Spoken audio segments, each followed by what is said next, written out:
Hello, squirrel listeners. Happy hump day. It's Wednesday and it's the day before we draw for the Harvest Moon giveaway. So don't forget to enter any that you haven't yet. I hope you entered mine. And try to do mine like just after midnight, my drawing. And tomorrow is my Bella's birthday. The manager's going to be 13. Okay, we're on chapter 4 of Anne of Windy Poplars. And we're in the second year. It's divided up into first year, second year, third year. Chapter 4. The old porch thermometer says it's 0, and the new side door one says it's 10 above, remarked Anne, one frosty December night, so I don't know whether to take my muff or not. Better go by the old thermometer, said Rebecca Dew cautiously. It's probably more used to our climate. Where are you going this cold night anyway? I'm going round to Temple Street to ask Catherine Brooke to spend the Christmas holidays with me at Green Gables. Oh, no. That's the one she didn't want to.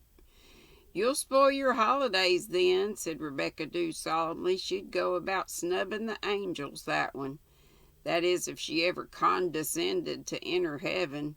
And the worst of it is she's proud of her bad manners, thinks it shows her strength of mind, no doubt.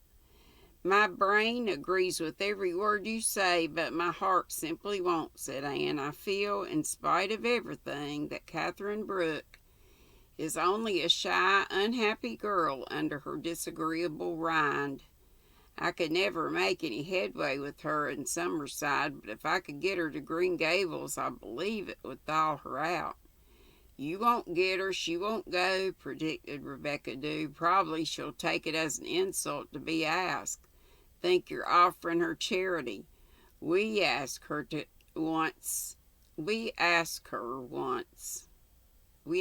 here once to Christmas dinner, the year afore you came. You remember, Mrs. Macomber, the year we had 2 turkeys give us and didn't know how we was to get 'em et, and all she said was, no thank you. If there's anything I hate, it's the word Christmas. But that's so dreadful, hating Christmas. Something has to be done, Rebecca Dew. I'm going to ask her, and I've a queer feeling in my thumbs that tells me she will come. Somehow, said Rebecca Dew reluctantly, when you say a thing is going to happen, a body believes it will. You haven't got a second sight, have you? Captain Macomber's mother had it. Useter give me the creeps. Uster give me the creeps.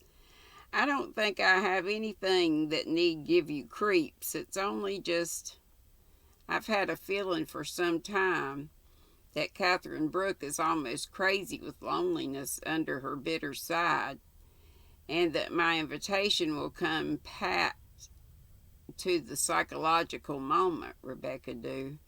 I'm not a B.A., said Rebecca with awful humility, and I do not deny your right to use words I cannot always understand. Neither do I deny that you can wind people round your little finger. Look how you manage the Pringles. But I do say I pity you if you take that iceberg and nutmeg grater combined home with you for Christmas. Iceberg and nutmeg grater. Anne was by no means as confident as she pretended to be during her walk to Temple Street. Catherine Brooke had really been unbearable of late. Again and again Anne, rebuffed, had said as grimly as Poe's raven, nevermore. Only yesterday Catherine had been positively insulting at a staff meeting. But in an unguarded moment Anne had seen something looking out of the older girl's eyes, a passionate, half-frantic something like a caged creature mad with discontent. Anne spent the first half of the night trying to decide whether to invite Catherine Brooke to Green Gables or not. Finally, she fell asleep with her mind irrevocably made up. Catherine's landlady showed Anne into the parlor and shrugged a fat shoulder when she asked for Miss Brooke. I'll tell you here, but I don't know if she'll come down. She's sulking. I told her at dinner tonight that Mrs. Rollins says it's scandalous the way she dresses for a teacher in Summerside High, and she took it high and mighty as usual." "I don't think you should have told Miss Brooke that," said Anne reproachfully. "But I thought she ought to know," said Mrs. Dennis somewhat waspishly. "Did you also think she ought to know that the inspector said she was one of the best teachers in the Maritimes?" asked Anne, "or didn't you know it?" "Oh, I heard it, but she's stuck up enough now without making her any worse. Proud's no name for it, though what she's got to be proud of, I don't know.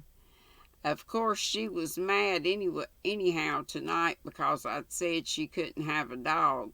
She's took a notion into her head and she'd like to have a dog. Said she'd pay for his rations and see he was no bother.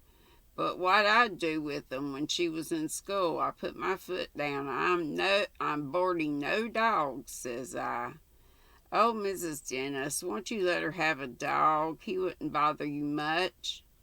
You could keep him in the basement while she was at school, and a dog really is such a protection at night. I wish you would, please." There was always something about Anne Shirley's eyes when she said "please" that people found hard to resist. Mrs. Dennis, in spite of fat shoulders and a meddlesome tongue, was not unkind at heart.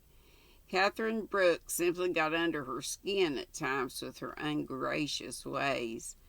"I don't know why you should worry as to her having a dog or not. I didn't know you were such friends. She hasn't any friends. I never had such an unsociable boarder. I think that's why she wants a dog, Mrs. Dennis. None of us can live without some kind of companionship." "Well, it's the first human thing I've noticed about her," said Mrs. Dennis. I don't know's I have any awful objection to a dog, but she sort of vexed me with her sarcastic way of asking.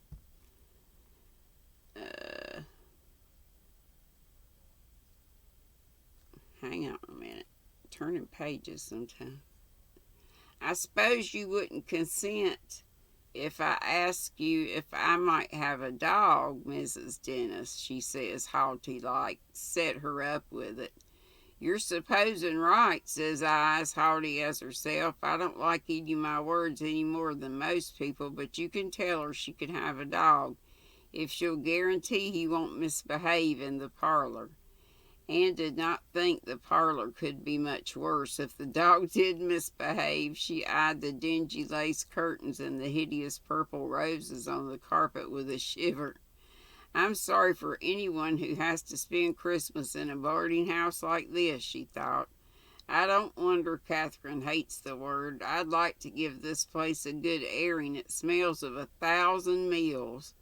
Why does Catherine go on boarding here when she has a good salary?" "She says you can come up," was the message Mrs. Dennis brought back rather dubiously, for Miss Brooke had run true to form. The narrow, steep stair was repellent. It didn't want you. Nobody could go who didn't have to. The linoleum in the hall was worn to shreds. The little back hall bedroom, where Anne presently found herself, was even more cheerless than the parlor.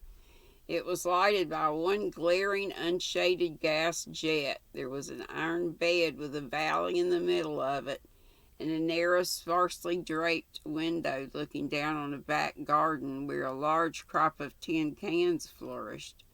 But beyond it was a marvelous sky and a row of Lombardy standing out against long purple distant hills. "Oh, Miss Brooke, look at that sunset," said Anne rapturously from the squeaky, cushionless rocker to which Anne had ungraciously pointed her. "I've seen a good many sunsets," said the latter coldly, with